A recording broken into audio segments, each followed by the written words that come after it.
Welcome back, Souls family. Anna, do you remember that full-on archaeological dig? Yes, I remember. I came across another picture of you from 2008. What's the story behind the shirt with the number 33 on it? Right. That shirt. That's actually the number of my favorite basketball player, Larry Bird. He played for the Boston Celtics, and in 2008, I had the chance to travel to Boston and watch my team win the championship. What a year. That was the season we beat the Los Angeles Lakers. I was chanting, beat LA, beat LA. You know what's wild? A new AI-powered service claims it can predict exactly when and where you'll meet your soulmate, right down to the color of their eyes and the initials of their name. And people are paying hundreds of dollars for these personalized destiny readings. That's fascinating. How exactly are they combining technology and traditional astrology to make these predictions? Well, I know you requested a sketch of your soulmate and you used your birth date, April 8th, to create this incredibly detailed prediction combining your Aries sun sign and Gemini Venus placement. The interesting thing is how they're blending traditional astrology with modern psychological principles about compatibility. That's quite a specific combination. I could not understand how they say these astrological elements influence someone's romantic destiny. So get this. They claim your Aries nature makes you this bold, dynamic force who naturally takes charge, while your Venus in Gemini suggests you need someone who can match you intellectually. They even predicted you will meet your soulmate at a neighborhood block party, which is exactly the kind of social setting where both aspects of your personality could shine. Well, that's quite clever how they've created such a specific scenario. What kind of success rate do these services typically have with their predictions? You know, that's the fascinating part. While there's no real way to track accuracy, these services are experiencing a huge boom in popularity, with some reporting a 300% increase in clients over the past year. They're tapping into this perfect combination of technology, ancient wisdom, and our very human desire for certainty in love. So, what makes this particular reading stand out from traditional astrological predictions? The level of detail is honestly remarkable. They're not just saying you'll meet someone special. They're describing specific personality traits, physical characteristics, and even providing this whole framework about how to recognize your soulmate through things like feeling at home with someone or sharing similar values and life goals. That's quite sophisticated. It's almost like they're providing relationship coaching wrapped in an astrological package. Exactly. And here's where it gets really interesting. They included these key signs you found your soulmate that actually align pretty well with what relationship psychologists tell us about successful partnerships. They talk about emotional security, mutual support, shared values, all evidence-based indicators of healthy relationships. hmm So, they're essentially using astrology as a vehicle to deliver solid relationship advice? Right. And what's particularly clever is how they balance the mystical elements with practical guidance. Like they'll tell you to look for someone with specific initials, BR, in your case.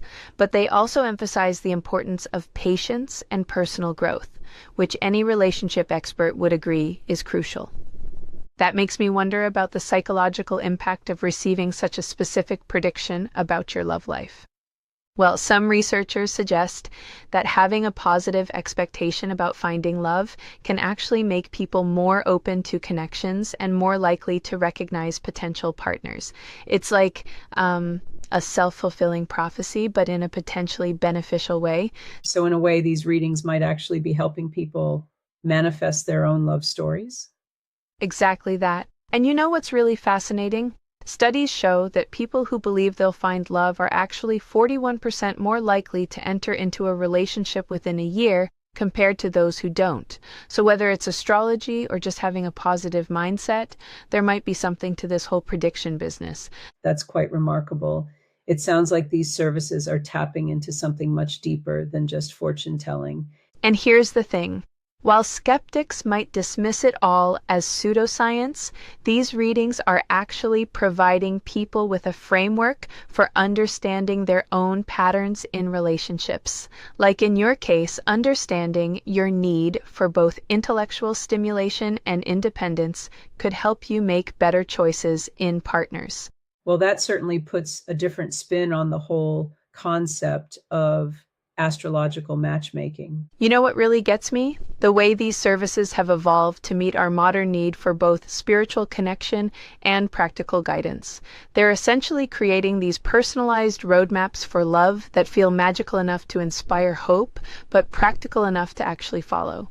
That's quite a delicate balance they're striking between the mystical and the practical. And looking ahead, this trend of personalized astrological guidance is only growing. Market research suggests the spiritual services industry, including these kinds of readings, is expected to reach $2.3 billion by 2026. Whether we believe in astrology or not, it's clearly meeting a very real human need for guidance and hope in our love lives.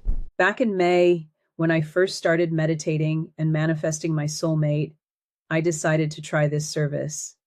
They told me I actually had two soulmates and asked if I wanted to pay for both sketches. I laughed and said, "No way." Honestly, I wasn't even sure I believed in it, so I paid for just one.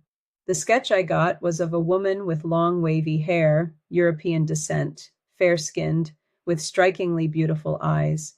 Something about the eyes stood out right away.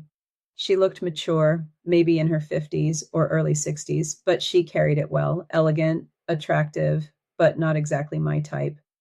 Then again, what do I really know? My last soulmate connection was my Dutch ex-lover, and she didn't look like my type at all either. Still, the moment we met, I felt that magnetic pull. I even told myself, I'm in trouble tonight. And sure enough, by the end of the night, I had fallen in love at first sight. So who knows, maybe this woman is the same. Maybe I'll fall for her the way I did before. Do you remember that night we asked Cher about my soulmate in Eastern Europe? Yes, of course the reading was hilarious. She makes the whole experience so much fun. Well, apparently I have a soulmate in Bulgaria. So I did a search for Bulgaria videos and I found a singer that looks just like the sketch. Really, Anna, are you sure? Yes, I swear. Though it felt more like a younger version of her.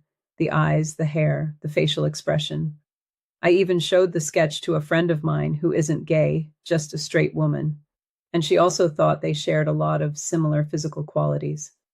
Can you imagine she is the soulmate from the sketch you paid for? But what about the other soulmate? Sure believes she could be your last soulmate. Yes. I'm wondering now if I should have paid for the second sketch. I guess I could go back and ask for it. I am wondering, who will I get? The woman I am manifesting now? Or my ex-lover? Well, it's really up to you if you want to pay for another sketch. But what if it's not your ex-lover or even the woman you're currently manifesting?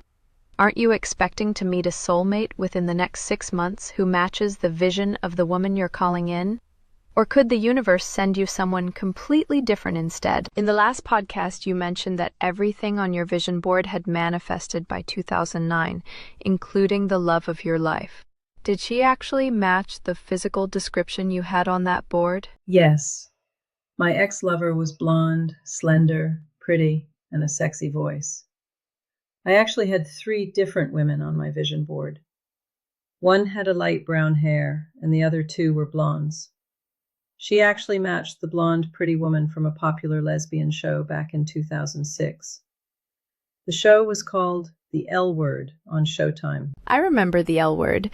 It was definitely a hot, popular show and hot, sexy women. Okay, Anna, let's wrap up this conversation about your sketch. Are you going to reach out to that Bulgaria soulmate? No way. I don't even know her name. She was singing a Bulgarian folk song that seems popular there. I couldn't understand a word. I was told to pay attention to the initials BR, but during my meditations, the letters I kept seeing for the second soulmate were SEA or M, and I was shown someone who would be 32. In May, I even made a file on my computer called My Soulmate and started jotting down everything I heard, fragments from meditations, bits of intuition, like someone else was whispering the details into me. I know, Anna. I read it, and it seems quite predictable. But I know you were supposed to meet a healer, whether a friend or a lover. Yes. At this point, I don't know or understand why I wrote certain things down. I definitely remember the eyes. Something about the eyes of my next soulmate. Thank you for joining us. Anna's sketch has been blurred to protect her privacy. We wouldn't want this woman to stumble across it and recognize herself. At this point, it could be anyone. And if she does turn out to be the next soulmate, well, nothing beats a surprise.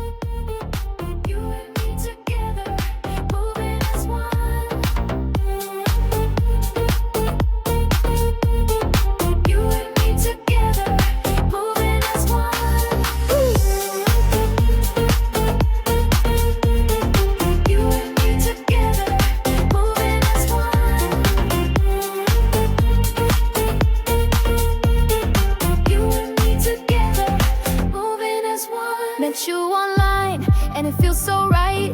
Got that high school crush, can't sleep at night. You shine your